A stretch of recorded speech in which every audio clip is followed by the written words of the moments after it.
Hello, everybody. You've tuned in to the Indiana State Police Roadshow, brought to you by the Indiana State Police Alliance, Cops for Kids subsidiary of the Indiana State Police Alliance. Thank you for tuning in each and every week, and thank you to Tom Trial for putting us on YouTube each and every week. Tom, thank you very much. We had a little trouble this morning getting going, didn't we, Tom? We had to make our own arrangements, didn't we, Kevin? Yeah, we sure did. But we're up and running. We're going. A little technical difficulties, as they say, but we're up and running now, and glad to have you with us. Thank you for being here with us. Detective Kevin GETZ is with us today. Thank you for being here, Kevin. Hey, morning, Rich. Is this the first time you've been here before? No? First time. Yeah. Okay, well, good. Well, glad to have you here. Appreciate you being here with us, and we're going to be talking about something that's coming up here pretty soon with the Indiana State Police. Absolutely. Something that's been going on for quite a few years now. Do you know the number of years this has been going on? I believe it's been maybe close to 15 years, I think. Really? It's been going? Yes. Okay. Something very near and dear to my heart. Yeah, yeah. And as we're talking about the Cops Cycling for Survivors. Yes. The bicycle ride is coming up very quickly. And we were talking beforehand, before we got going here. Thank goodness it's not today.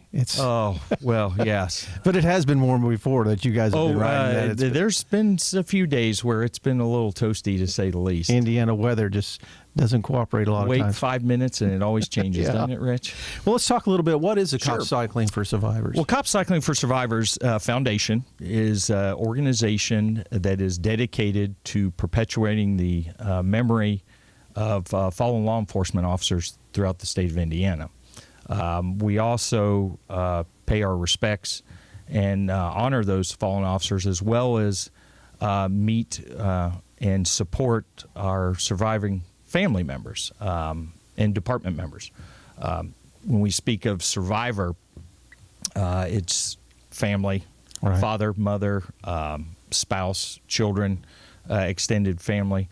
So our goal is, as an organization, is to meet with those families, fellowship with those families, and reassure those families and the departments as well that their officer who was killed in line of duty will never be forgotten. And that is every officer. That's officers that were killed in 1878, or officers, for instance, like Officer Pitts from Terre Haute PD, who was recently killed in line of duty. So that's really our goal. Okay. As well as we meet with the survivors during the ride. So these rides are formulated to actually go through those areas where those officers' families are. Yes, absolutely. We typically have a kind of like a template of what the ride route will look like. However, that is subject to change depending on what happens. If a department loses an officer, then we adjust the route to make sure that we ride to that affected community, meet with those officers and meet with the family, and remember and honor their officer that they lost. Do you have family that ride with you sometimes? Absolutely. We have survivors. It's open to law enforcement people. It's also open to survivor family members. For instance, Gary Dudley's brother, Daniel Dudley, rides with us. Which really helps with the healing process. I've seen it happen, and it's really something extraordinary to see survivors come together and bond. And when we meet with that family and we can sit and talk and say, listen, your officer, I know you're hurting and your community's hurting, but your officer's never going to be forgotten. And to see fellow survivors reach out and form that bond is truly something extraordinary to see and be a part of. Now, is it always 13 days, or do you adjust that length also? It will always be 13 days. So the only thing that we really kind of adjust is the route. Okay. All right. Well, what other scheduled routes and dates for 2018 coming up here? For this year, we'll be starting July 9th. We leave Indianapolis. We'll actually meet down by the Fire and Law Enforcement Memorial. We'll have an opening ceremony, and then we kick off, and we'll start this year going south. Typically, we've gone north and got the flat part of the state out of the way, but this year we thought we'd tackle the hills first. For those of us that are down south who like the hills. But and that was primarily because we wanted to honor Southport with the loss of Lieutenant Allen. So Right. we will that first day we will stop by the Southport Police Department, meet with the affected agency and the family, and we always do a reading. That is our way of paying tribute to that officer as we do his Officer Down Memorial Page reading. Now, when you guys ride, do you pick up and drop off riders? Can anybody pick up and come along? Sure. We open up registration. It's going to be closed fairly soon. But we can pick up riders. For instance, if a rider can't join us until that later that night, that's not a problem.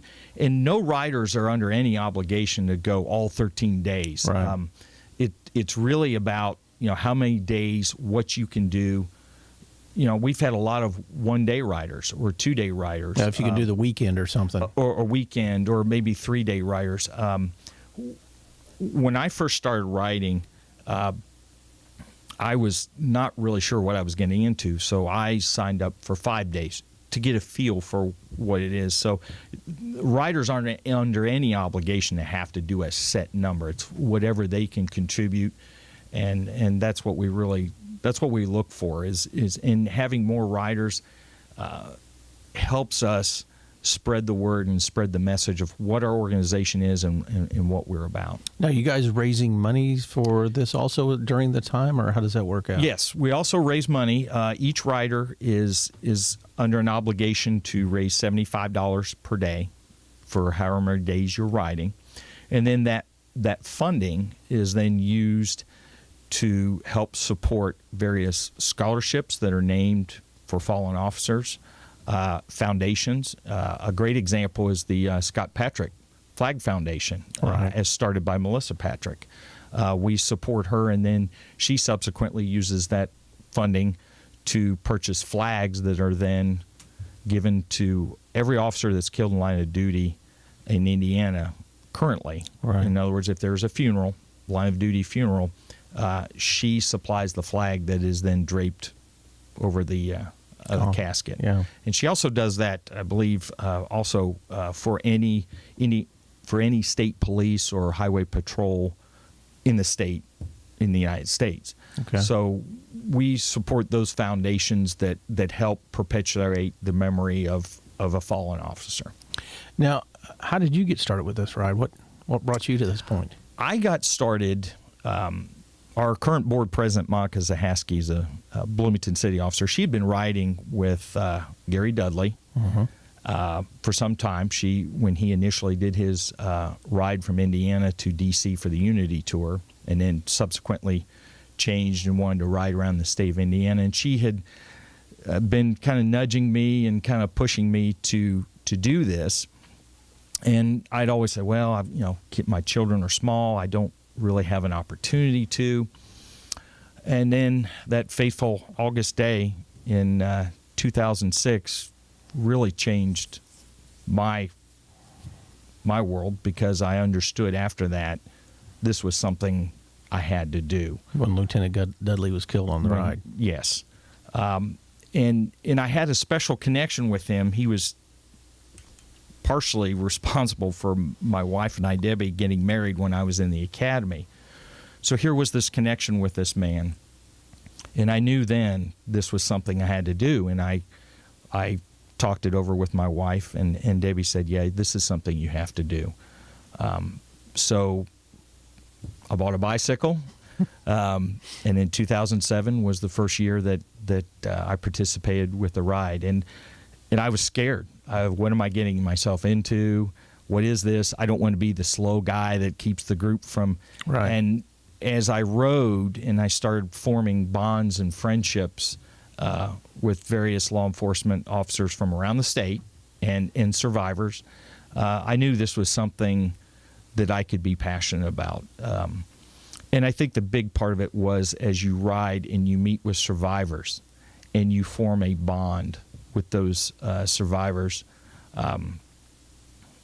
that's something that really is very special and something that makes you want to keep coming back to. So that's how I really got involved with the ride. And then subsequently, I got involved with the cycling committee and helped organize the ride and be more involved. And I was asked to be a board member, and I accepted. It was just another step to be involved with this organization. Well, again, you're listening to the Indiana State Police Roadshow, brought to you by the Indiana State Police Alliance. I'm speaking with Detective Kevin GETZ from the Bloomington Post, and we're talking about the Cops Cycling for Survivors that's coming up in July 9th. Is that what you said? Yes, July 9th through the 21st. So that first year you got your bike, how easy was it? How hard was it? Is it? What do you suggest to people that are looking at this? Well, it's certainly not something you can just go, I'm going to buy a bike and I'm going to hop in on day one and ride 70, 80 miles and not train for it. I usually, in the fall, as long as the weather's decent, I get out on the bike as much as I possibly can. In the winter, throw it on a trainer in the basement and at least get some pedaling acclimated to it. And then once the weather turns again, come springtime, it's take it off the trainer, hop on and try to get, as we call it, seat time, just to get comfortable, just to get used to it. I've kind of described the ride as 13 days of riding a bicycle, eating, sleeping, getting up, riding a bicycle, eating, sleeping. Speaking of that, where do you eat and sleep at? How does that work out? Well, we, as an organization, we've really tried to emphasize and follow Gary's mission, which is taking the funds and dedicating those funds to survivors. So we don't stay in hotels. We don't pay for hotels. We look for community centers, churches, organizations that will take us in, so that we sleep on the ground. People bring air mattresses, and that way, as an organization, as riders, we can dedicate our funding entirely to the survivors and to the foundations, so that we're not spending. Obviously, we'll have some expenditures, but we limit those as much as possible. So we just sleep on the ground. Meals are usually provided. Surviving families help provide meals for us, so we're not eating at restaurants and paying for food. So that really helps with our mission, which is perpetuating the memory of the fallen officers. Now, if somebody wants to find out more information on this, I'm sure you have a website that they can go to. www.copscyclingforsurvivors.org. And now, is the registration still open for that right now?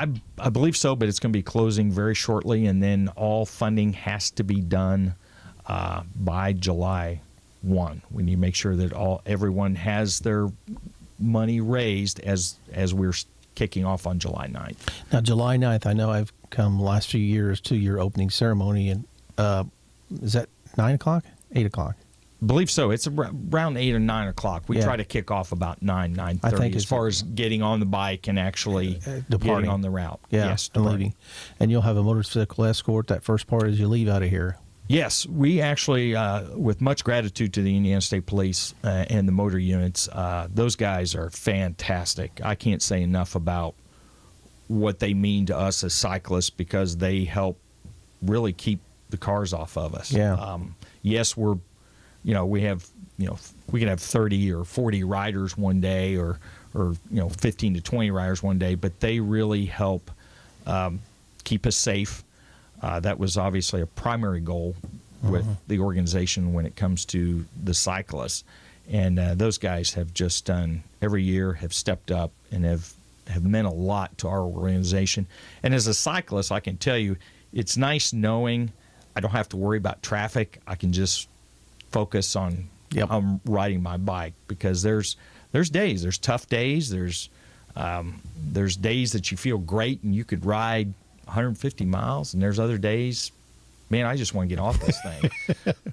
But those days, those are the days when I remember someone told me what Gary Dudley said, is that your pain and suffering is temporary. Yep. Their pain and suffering is permanent. Good words to close with. Thank you for being here, Kevin. I appreciate it very much. Good luck on it. Thank you. Ride safe. Godspeed to you all. All righty. Appreciate Thank you what very you're much. doing. Again, this has been the Indiana State Police Roadshow with Detective Kevin GETZ, Cop Cycling for Survivors. We'll catch you next week on the Roadshow.